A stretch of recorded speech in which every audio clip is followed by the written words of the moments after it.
J.D. Vance, who was here last year as senator, and we are very happy that he has come back to Munich, and we are very much looking forward to his speech. Please welcome Vice President J.D. Vance.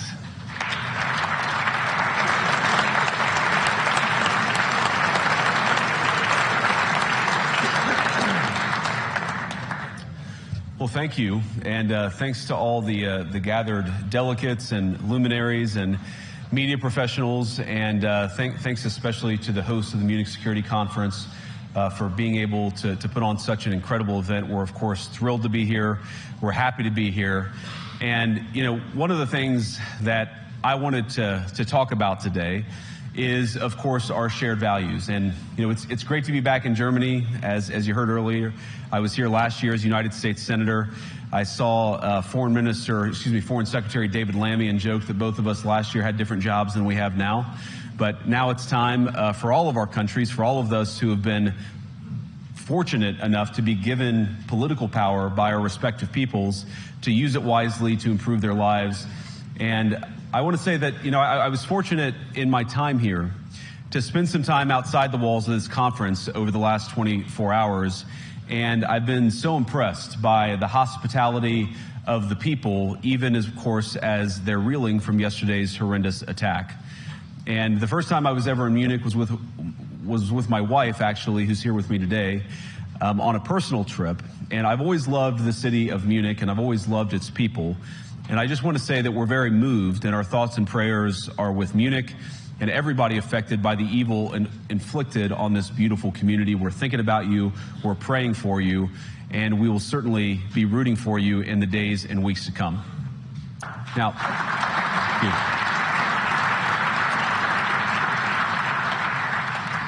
I hope that's not the last bit of applause that I get, but we gather at this conference, of course, to discuss security, and normally we mean threats to our external security. I see many great military leaders gathered here today.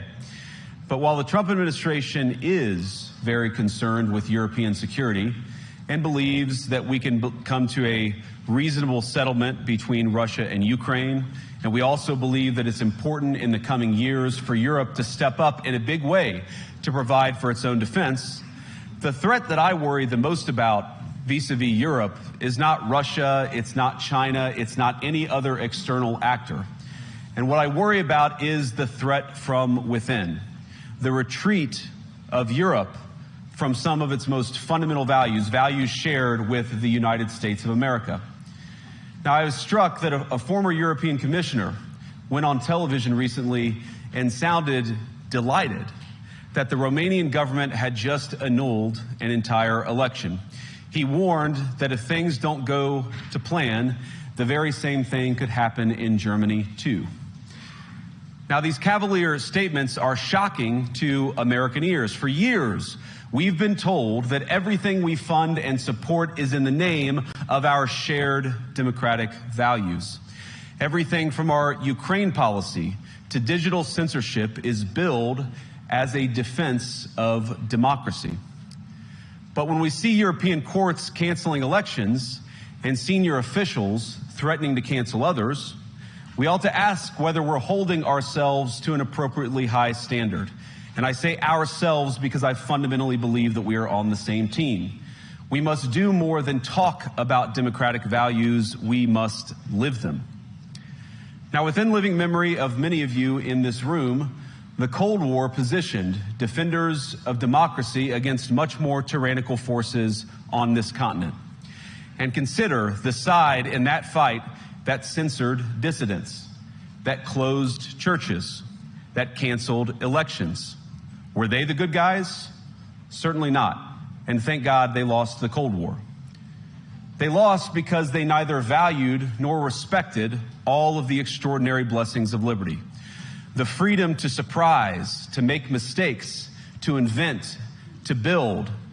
As it turns out, you can't mandate innovation or creativity, just as you can't force people what to think, what to feel, or what to believe. And we believe those things are certainly connected. And unfortunately, when I look at Europe today, it's sometimes not so clear what happened to some of the Cold War's winners. I look to Brussels, where EU commissars warn citizens that they intend to shut down social media during times of civil unrest the moment they spot what they've judged to be, quote, hateful content.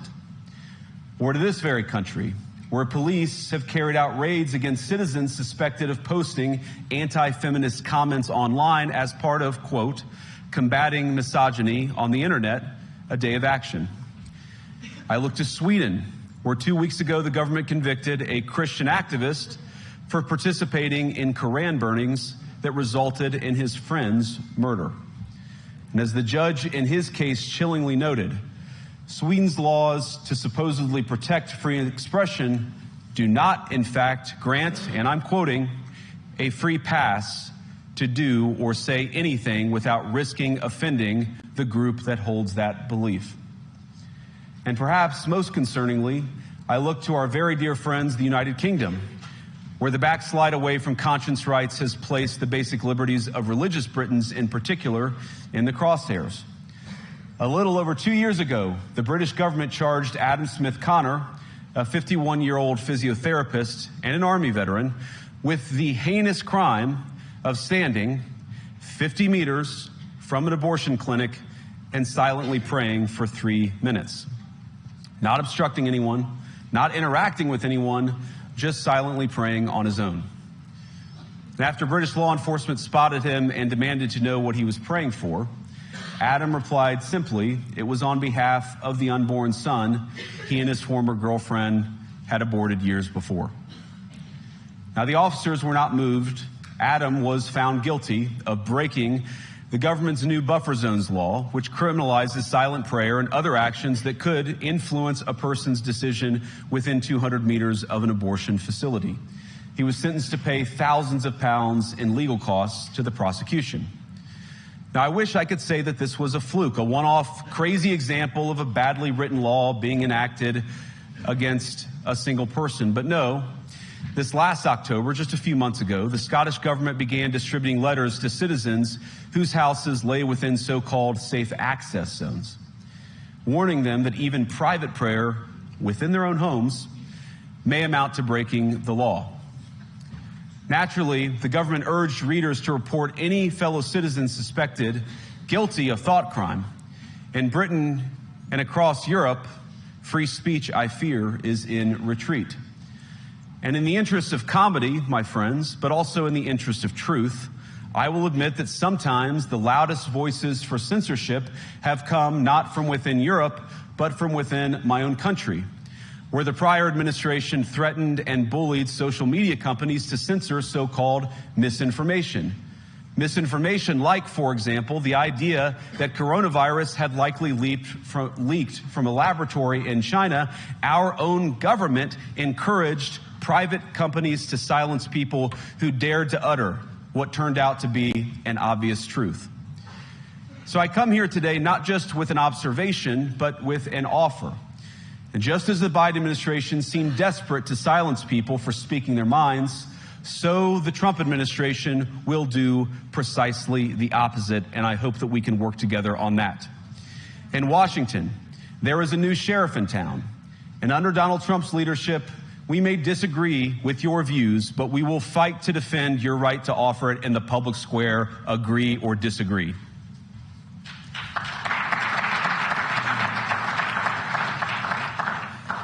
Now, we're at the point, of course, that the situation has gotten so bad that this December, Romania straight up canceled the results of a presidential election based on the flimsy suspicions of an intelligence agency and enormous pressure from its continental neighbors. Now, as I understand it, the argument was that Russian disinformation had infected the Romanian elections. But I'd ask my European friends to have some perspective. You can believe it's wrong for Russia to buy social media advertisements to influence your elections. We certainly do. You can condemn it on the world stage even. But if your democracy can be destroyed with a few $100,000 of digital advertising from a foreign country, then it wasn't very strong to begin with. Now, the good news is that I happen to think your democracies are substantially less brittle than many people apparently fear. And I really do believe that allowing our citizens to speak their mind will make them stronger still. Which, of course, brings us back to Munich, where the organizers of this very conference have banned lawmakers representing populist parties on both the left and the right from participating in these conversations. Now, again, we don't have to agree with everything or anything that people say. But when people represent, when political leaders represent an important constituency, it is incumbent upon us to at least participate in dialogue with them. Now, to many of us on the other side of the Atlantic, it looks more and more like old entrenched interests hiding behind ugly Soviet-era words like misinformation and disinformation, who simply don't like the idea that somebody with an alternative viewpoint might express a different opinion or, God forbid, vote a different way or, even worse, win an election.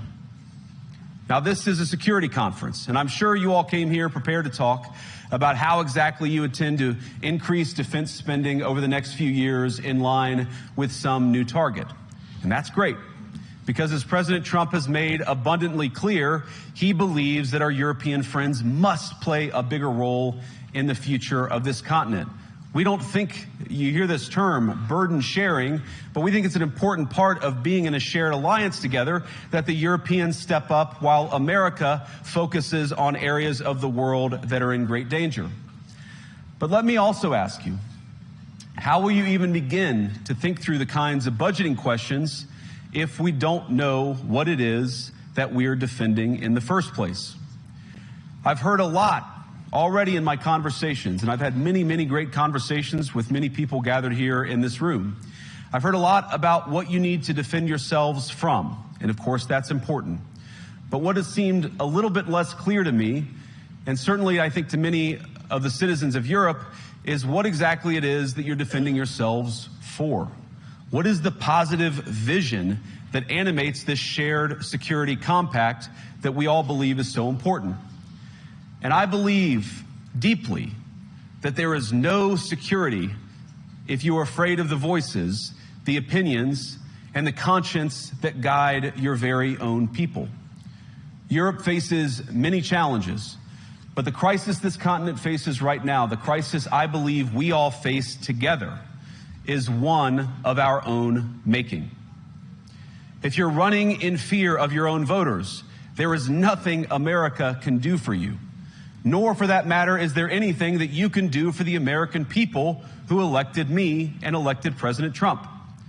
You need democratic mandates to accomplish anything of value in the coming years. Have we learned nothing that thin mandates produce unstable results? But there is so much of value that can be accomplished with the kind of democratic mandate that I think will come from being more responsive to the voices of your citizens. If you're going to enjoy competitive economies, if you're going to enjoy affordable energy and secure supply chains, then you need mandates to govern, because you have to make difficult choices to enjoy all of these things. And of course, we know that very well in America. You cannot win a democratic mandate by censoring your opponents or putting them in jail, whether that's the leader of the opposition, a humble Christian praying in her own home, or a journalist trying to report the news. Nor can you win one by disregarding your basic electorate on questions like who gets to be a part of our shared society. And of all the pressing challenges that the nations represented here face, I believe there is nothing more urgent than mass migration. Today, almost 1 in 5 people living in this country moved here from abroad. That is, of course, an all-time high. It's a similar number, by the way, in the United States, also an all-time high. The number of immigrants who entered the EU from non-EU countries doubled between 2021 and 2022 alone, and of course it's gotten much higher since. And we know the situation, it didn't materialize in a vacuum. It's the result of a series of conscious decisions made by politicians all over the continent and others across the world over the span of a decade. We saw the horrors wrought by these decisions yesterday in this very city. And of course, I can't bring it up again without thinking about the terrible victims who had a beautiful winter day in Munich ruined. Our thoughts and prayers are with them and will remain with them. But why did this happen in the first place? It's a terrible story, but it's one we've heard way too many times in Europe and unfortunately too many times in the United States as well. An asylum seeker, often a young man in his mid-20s, already known to police, rams a car into a crowd and shatters a community. How many times must we suffer these appalling setbacks before we change course and take our shared civilization in a new direction? No voter on this continent went to the ballot box to open the floodgates to millions of unvetted immigrants. But you know what they did vote for? In England, they voted for Brexit, and agree or disagree, they voted for it. And more all over Europe, they're voting for political leaders who promise to put an end to out-of-control migration. Now, I happen to agree with a lot of these concerns, but you don't have to agree with me. I just think that people care about their homes, they care about their dreams, they care about their safety and their capacity to provide for themselves and their children. And they're smart. I think this is one of the most important things I've learned in my brief time in politics. Contrary to what you might hear a couple mountains over in Davos, the citizens of all of our nations don't generally think of themselves as educated animals or as interchangeable cogs of a global economy. And it's hardly surprising that they don't want to be shuffled about or relentlessly ignored by their leaders. And it is the business of democracy to adjudicate these big questions at the ballot box. I believe that dismissing people, dismissing their concerns, or worse yet, shutting down media, shutting down elections, or shutting people out of the political process protects nothing. In fact, it is the most surefire way to destroy democracy. And speaking up and expressing opinions isn't election interference. Even when people express views outside your own country, and even when those people are very influential. And trust me, I say this with all humor, if American democracy can survive 10 years of Greta Thunberg scolding, you guys can survive a few months of Elon Musk. But what no democracy, American, German, or European, will survive is telling millions of voters that their thoughts and concerns, their aspirations, their pleas for relief are invalid or unworthy of even being considered. Democracy rests on the sacred principle that the voice of the people matters. There's no room for firewalls. You either uphold the principle or you don't. Europeans, the people, have a voice. European leaders have a choice. And my strong belief is that we do not need to be afraid of the future. You can embrace what your people tell you, even when it's surprising, even when you don't agree. And if you do so, you can face the future with certainty and with confidence, knowing that the nation stands behind each of you. And that, to me, is the great magic of democracy. It's not in these stone buildings or beautiful hotels. It's not even in the great institutions that we have built together as a shared society. To believe in democracy is to understand that each of our citizens has wisdom and has a voice. And if we refuse to listen to that voice, even our most successful fights will secure very little. As Pope John Paul II, in my view, one of the most extraordinary champions of democracy on this continent or any other, once said, "Do not be afraid." We shouldn't be afraid of our people, even when they express views that disagree with their leadership. Thank you all. Good luck to all of you. God bless you.